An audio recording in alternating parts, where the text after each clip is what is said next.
हमारे जीवन का सबसे बड़ा नियम है बदलाव। हमारे आसपास का वातावरण लगातार बदल रहा है। मानव सभ्यता की प्रगति भी इन्हीं बदलाव पर आधारित है, जिसको हमने इवोल्यूशन यानी कि विकास का नाम दे दिया है। लेकिन फिर भी कुछ चीजें हैं जो हमेशा से कांस्टेंट थी, है और रहेंगी, और ह्यूमन सर्वाइवल के लिए बहुत जरूरी भी है।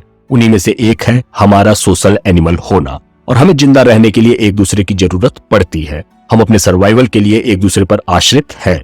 बहुत सारी अलग अलग रिसर्च जो दुनिया भर में की गई है, उनमें पाया गया है कि आपकी फाइनेंशियल सक्सेस में सिर्फ 15% रोल आपकी नॉलेज और एक्सपर्टाइज का होता है, और बाकी 85% योगदान आपकी पर्सनैलिटी और लीडरशिप क्वालिटी का होता है।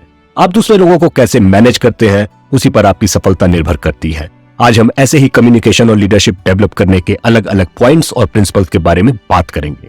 नमस्कार दोस्तों, स्वागत है आपका रूब्रिक के बुक समरी में। आज हम लीडर इन यू के बारे में चर्चा करेंगे, जिसके लेखक डेल कार्नेगी हैं। आगे बढ़ने से पहले अगर आपने रूब्रिक को अभी तक सब्सक्राइब नहीं किया है तो कर दीजिए। यकीन मानिए, आपको इस सब्सक्रिप्शन का अफसोस हम कभी नहीं होने देंगे। जब हम लीडर्स की बात करते हैं तो ज्यादातर लोगों के दिमाग में पॉलिटिशियंस, फिल्म डायरेक्टर्स या आर्मी जनरल्स की इमेज आती है। यह सोचना बिल्कुल भी गलत नहीं है कि लीडरशिप का टॉप पोजीशंस पर एक अहम रोल होता है, लेकिन आपको यह भी याद रखना होगा कि लीडरशिप हमारे जीवन के हर एक स्टेज पर बहुत जरूरी होती है, चाहे आप किसी भी पोजीशन पर क्यों ना हो। लाइफ को बेहतर मैनेज करने के लिए आपके अंदर लीडरशिप क्वालिटीज का होना बहुत जरूरी है। अब आप शायद यह सोच रहे होंगे कि वो कौन कौन सी क्वालिटीज हैं जो एक अच्छे लीडर में होनी चाहिए। तो उसे जानने से पहले आपको यह जानना होगा कि आपकी यूनिक लीडरशिप स्ट्रेंथ कौन सी है। इस बात को समझने के लिए मैं अपने एक फ्रेंड पोला डेरा का एग्जाम्पल देना चाहूंगा। पोला डेरा अपनी दो यूनिक क्वालिटीज की वजह से अपने बिजनेस सर्किल में फेमस है। पहली है हर मीटिंग, फंक्शन या किसी भी ओकेजन में टाइम से पहले पहुंचना, और दूसरी यह है कि लोगों के साथ सम्मान के साथ मेल जोल करना, चाहे वो उम्र में उससे बड़ा हो या फिर छोटा। इन दो सिंपल और यूनिक क्वालिटीज की वजह से ज्यादातर लोग उसे अपना लीडर मानते हैं, और पोला डेरा ने इसे कई सालों से मेंटेन करके भी रखा है। लीडर बनने का कोई एक स्पेसिफिक तरीका नहीं हो सकता है।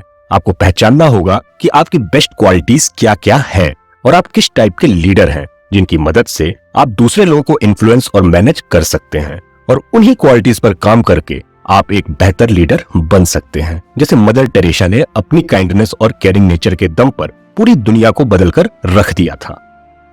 जीवन में किसी महान लक्ष्य का ना होना, बिना दिशा के इधर उधर भटकना, कोई प्रायोरिटीज का ना होना या सिर्फ समय को बर्बाद करते रहना, सोच कर देखिए आपको कहां तक लेकर जा सकता है। ऐसा करके क्या आप एक वैल्यूएबल लाइफ जी सकते हैं? इस सवाल का जवाब आपके जीवन का कोई रॉकेट सीक्रेट नहीं है जो आपको नहीं पता, बट ऐसा क्या कारण है कि यह सब जानने के बावजूद भी या ना चाहकर भी हम इसके शिकार हो जाते हैं? मैं बताता हूँ। इसकी सबसे बड़ी वजह है जीवन में सही और क्लियर गोल का ना होना। अगर आपके दिमाग में आपका गोल क्लियर है और उसे पूरा करने के लिए आप डिसिप्लिन और डेडिकेशन के साथ काम करने के लिए तैयार है, तो उसे अचीव करने से आपको कोई भी नहीं रोक सकता। बिहार में रहने वाले दशरथ मांझी की कहानी तो आपने सुनी ही होगी। मांझी के गांव और शहर के बीच एक बड़ा पहाड़ था, और शहर पहुंचने के लिए गांव वालों को पूरा पहाड़ चढ़कर दूसरी तरफ जाना पड़ता था। मांझी की पत्नी जब प्रेग्नेंट थी और एक दिन अचानक जब उसके डिलीवरी का समय आ गया, तो शहर में हॉस्पिटल तक ले जाने के लिए मांझी को न तो कोई गाड़ी मिली, ना ही एम्बुलेंस, और उनको पूरा पहाड़ चढ़कर शहर पहुंचना पड़ा। रास्ता इतना लंबा और कठिन था कि मांझी अपनी पत्नी को नहीं बचा पाए। उस दिन उन्होंने यह तय कर लिया कि वो पहाड़ काटकर उसके बीचों बीच से गांव से शहर तक का रास्ता बनाएंगे। जब उन्होंने पहाड़ काटने का काम शुरू किया, तब गांव वालों ने उन्हें पागल घोषित कर दिया। गांव वाले कहते थे कि जो वो करना चाह रहा है वो नामुमकिन है, लेकिन दशरथ के दिमाग में उनका गोल एकदम क्लियर था। वो नहीं चाहते थे कि उनकी पत्नी के साथ जो कुछ भी हुआ वो किसी और के साथ हो। दिन में महीने बीते, महीने से साल, और मांझी बिना रुके पूरे डिसिप्लिन के साथ रोज पहाड़ काटते रहे। उनके विल पावर और डेडिकेशन देखकर धीरे धीरे गांव के और लोग भी उनके साथ जुड़ने लगे। 22 साल की लगातार मेहनत और अपने गोल के प्रति अनकंडीशनल डेडिकेशन के बाद आखिरकार पहाड़ के बीच से रास्ता बन गया। पहले जहां गांव से शहर पहुंचने में 5 से 6 घंटे लगते थे, मांझी ने उसी रास्ते को 30 मिनट का बनाकर रख दिया। सभी लोग जो उन्हें पागल कहते थे, आज वो उनके साथ खड़े थे। आज बिहार में उसी सड़क को दशरथ मांझी मार्ग के नाम से जाना जाता है। ये होती है dedication, discipline, consistency, will power की असल ताकत। जब भी हम लीडरशिप क्वालिटीज की बात करते हैं तो ज्यादातर लोगों के दिमाग में कई सारे मिसकॉन्सेप्शंस क्रिएट होने लगते हैं। उनमें से एक यह है कि एक अच्छा लीडर वो होता है जो ऊंची आवाज में अपनी बात दूसरे लोगों तक पहुंचाता है, जो कि एकदम गलत है। क्योंकि जहां तक लोगों को इन्फ्लुएंस करके अपनी बात मनवाने का सवाल है, तो डर और बल का प्रयोग सिर्फ थोड़े टाइम के लिए काम करते हैं, जबकि वास्तविकता में एक अच्छे लीडर की डिफिनेशन ही बिल्कुल अलग होती है। एक अच्छा लीडर बनने के लिए आपको बस कम्युनिकेशन के 3 मंत्र, स्पीकिंग, लिसनिंग और ट्रस्ट बिल्डिंग को फॉलो करना है, और आप देखते ही देखते एक बेहतर लीडर बनते चले जाएंगे। पहला स्टेप है स्पीकिंग। एक लीडर की स्पीकिंग एबिलिटी यानी बोलने का तरीका ऐसा होना चाहिए जिससे वो अपनी बात इफेक्टिवली लोगों तक पहुंचा सके, जिससे लोग उसकी बात को समझ सकें और मान लें। हमारे शब्द ही है जो यह तय करते हैं कि लोगों को हमारा दोस्त बनना है या फिर दुश्मन। नरमी से बात करके अपने साथ वालों से काम को पूरा करवाना एक अच्छे लीडर की निशानी होती है। अगर आप कम्युनिकेटिव यानी मिलनसार हैं, तो लोग आसानी से आपसे अपनी बात शेयर कर सकते हैं। इससे आप न केवल अपनी टीम में होप और पैशन भरने में ही सक्सेसफुल होंगे, बल्कि उन लोगों के बीच आपकी इमेज भी अच्छी बनेगी। अपनी बात लोगों से मनवाने का मतलब यह नहीं है कि आपको इंतजार करना है कि दूसरे लोग आपके पास आकर आपसे बात करेंगे। आपको खुद जाकर बातचीत शुरू करनी होगी। वो कहते हैं ना, अगर आप लोगों के लीडर बनना चाहते हैं तो आपको अपने वर्ड्स का मास्टर बनना पड़ेगा। इफेक्टिव कम्युनिकेशन का दूसरा स्टेप है लिसनिंग यानी कि सुनना। कोई भी डिसीजन लेने से पहले एक अच्छा लीडर अपने साथ वालों के साथ डिस्कस करता है, उनके सुझावों को सुनता है और इस तरह वो अपने आसपास के लोगों को भी इम्पोर्टेंट और वैल्यूएबल फील करवाता है। इसके एक लीडर को अपनी स्पीच और बिहेवियर दोनों पर पूरा कंट्रोल रखना चाहिए। यह जरूरी है कि टीम के हर सदस्य की बातों को बराबर इंपॉर्टेंस दिया जाए। एक अच्छा लीडर वो नहीं होता जो सिर्फ अपनी बात पर अड़ा रहे, बल्कि वो होता है जो सबको साथ लेकर चलता है। इफेक्टिव कम्युनिकेशन का तीसरा और बहुत जरूरी स्टेप है ट्रस्ट। लोग आपसे तब तक अपनी बात शेयर नहीं कर सकते जब तक वो आपके साथ ट्रस्ट बिल्ड नहीं कर लेते हैं। एक अच्छा लीडर वो होता है जो एक ऐसा एनवायरनमेंट क्रिएट करे जहां पर लोग एक दूसरे को बिना जज किए अपनी बात शेयर कर सकें। एक अच्छा लीडर बनने के लिए आपको लोगों को फील करवाना होगा कि उनकी बातों को सुना भी जा रहा है और इम्पोर्टेंस भी दी जा रही है। क्या आपने कभी सोचा है कि गांधी जी इतने बड़े लीडर क्यों थे और कैसे उन्होंने अंग्रेजों को भारत छोड़ने के लिए मजबूर कर दिया? गांधी जी ने देश भर में अंग्रेजों के खिलाफ एक जन आंदोलन शुरू किया था। उन्होंने लोगों को यह एहसास दिलाया कि कैसे यह लड़ाई उन सब की है। देश के सभी लोगों ने इस आंदोलन को अपनी आजादी की लड़ाई समझकर हिस्सा लिया और मिलकर ब्रिटिशर्स को भगाने में सफल रहे। एक अच्छे लीडर की यही पहचान होती है कि वो लोगों को एक सेंस ऑफ पर्पस देता है, जिसके लिए लोग पूरे मन से उसके साथ उसके लिए काम करते हैं। अगर आप दूसरों को ज्यादा सपने देखने, ज्यादा सीखने और अधिक मेहनत करने के लिए मोटिवेट करते हैं तो आप एक सफल लीडर हैं। एक अच्छा लीडर वही होता है जिसमें सही डिसीजन लेने की क्षमता हो और जो सही समय पर सोच समझकर सही निर्णय ले सके। कई बार ऐसा होता है कि रिजल्ट्स हमारे फेवर में नहीं होते, लेकिन इससे परेशान होने के बजाय आपको अपने टीम मेंबर से, अपने लोगों के साथ खुलकर बात करनी चाहिए, उनके पॉइंट ऑफ व्यूज को जानना चाहिए। तभी तो आप आगे सही समय पे सही निर्णय ले पाएंगे। एक अच्छा लीडर वही होता है जो लोगों को मोटिवेट कर सके, लोगों को एहसास दिला सके कि जो भी वो कर रहे हैं उसमें सभी साथ हैं, एक टीम है और ये सब उनका कलेक्टिव लड़ाई है। जब लोगों को यह लगता है कि वो किसी चीज में पर्सनली इन्वॉल्व है तो उस चीज को सक्सेसफुल बनाने के लिए वो पूरा जी जान लगा देते हैं। ध्यान रहे, पेचेक्स, बोनस या नौकरी जाने का डर लोगों को तब तक ही मोटिवेट कर सकता है जब तक उनकी बेसिक नीड्स पूरी नहीं हो जाती। लॉन्ग टर्म में लोगों को मोटिवेट रहने के लिए उनकी लाइफ में एक पर्पस का होना बहुत जरूरी होता है और जो लोगों के हर छोटे बड़े डिसीजन में एडवाइस लेकर उन्हें वो पर्पस दे सकते हैं वही टीम लीडर कहलाते हैं। टीम वर्क करते हुए आपको लोगों को जो भी एफर्ट्स और अचीवमेंट्स हैं उन्हें रिकॉग्नाइज करना चाहिए। समय समय पर आपको लोगों को यह एहसास दिलाते रहना चाहिए कि वो कितने ऑर्गेनाइजेशन के लिए, टीम के लिए या फिर आपके लिए ज्यादा वैल्यूएबल और इम्पोर्टेंट है। इसके अलावा अपनी हर छोटी बड़ी जीत को सबके साथ मिलकर सेलिब्रेट करना चाहिए और उनसे कोई गलती हो जाने पर उनको ब्लेम करने या डांटने के बजाय इंस्पायर करना और सॉफ्ट होकर उनकी गलती को सुधार करने के उनकी मदद करनी चाहिए। ह्यूमन साइकोलॉजी के अनुसार जब लोग एक कॉमन गोल, एक सामान्य उद्देश्य से जुड़े होते हैं तो वो सिर्फ अपना काम नहीं करते बल्कि उसको पूरा करने के लिए एक्स्ट्रा एफर्ट्स भी लगाते हैं। अच्छा, ये बताइए आपको क्या लगता है दोस्त बनाने का सबसे इफेक्टिव और फास्ट तरीका क्या है? जब आप दूसरे लोगों में जेन्युइन इंटरेस्ट दिखाते हैं तो वो बहुत जल्दी आपसे इंप्रेस हो जाते हैं और एक बॉन्ड क्रिएट होने लगता है। लोगों को जब अटेंशन मिलती है तो वो उससे बहुत खुश होते हैं, उनको स्पेशल फील होता है और धीरे धीरे वो आपके करीब आ जाते हैं। इसलिए अपने कलीग्स के साथ रिलेशनशिप को स्ट्रॉन्ग करने के लिए अच्छे ओकेजन पर उनके घर जाना या फिर उनके टफ टाइम में उनके घर जाकर सिंपैथी दिखाना बहुत जरूरी है। इससे उनके साथ आपके संबंध मजबूत होते हैं और समय समय पर वो आपके हमेशा तैयार खड़े होते हैं।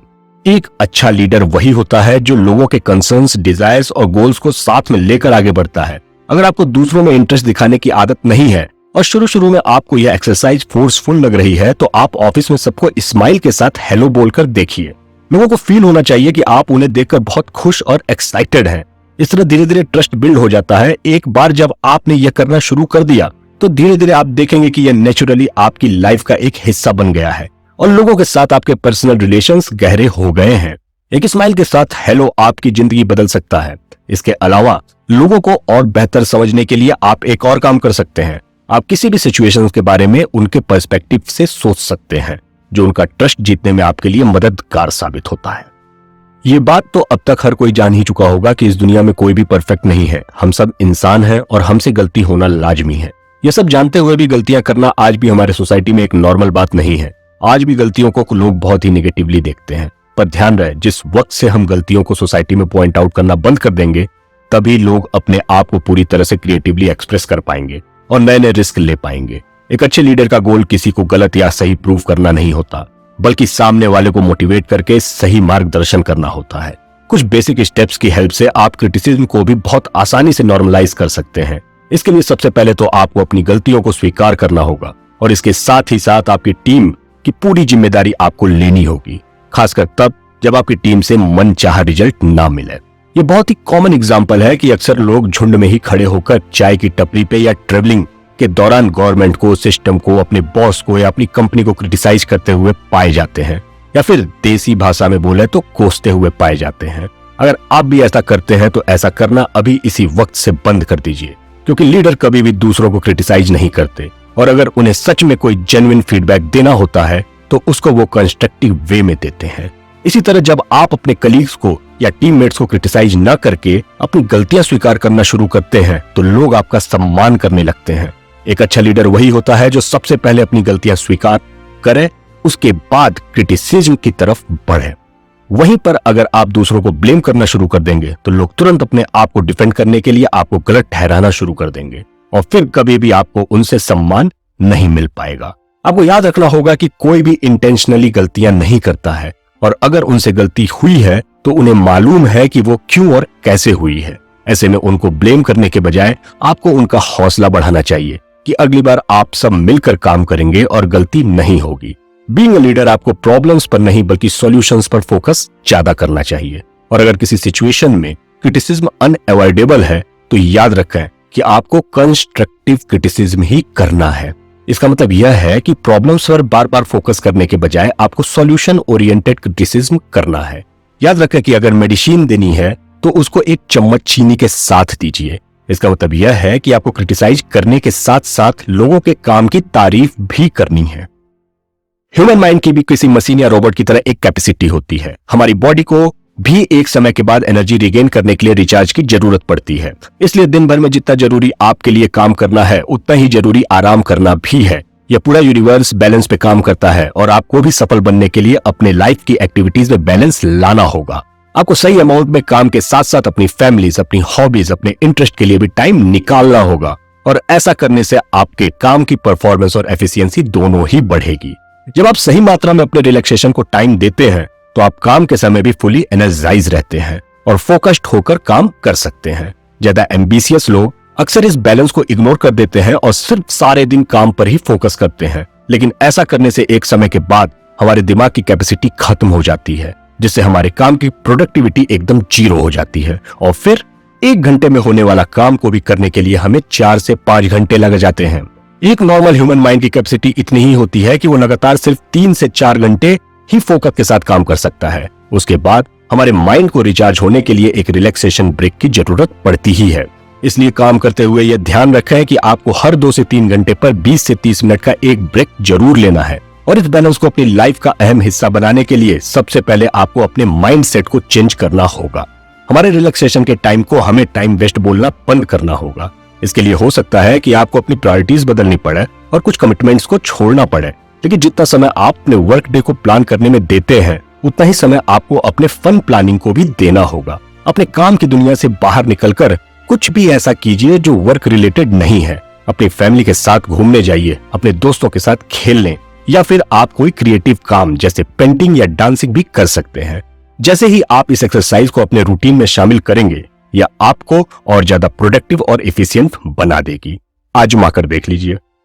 उम्मीद है कि आपको यह समरी पसंद आई होगी। आपको यह किताब एक बार जरूर पढ़नी चाहिए। आप यह किताब फ्लिपकार्ट या अमेजॉन से खरीद सकते हैं। इसी तरह के सेल्फ हेल्पिंग ऑडियो बुक को सुनने के लिए रूब्रिक को लाइक और सब्सक्राइब कीजिए और हमें कमेंट में जरूर बताइए कि और आगे आप हमसे क्या सुनना पसंद करेंगे। धन्यवाद और नमस्कार।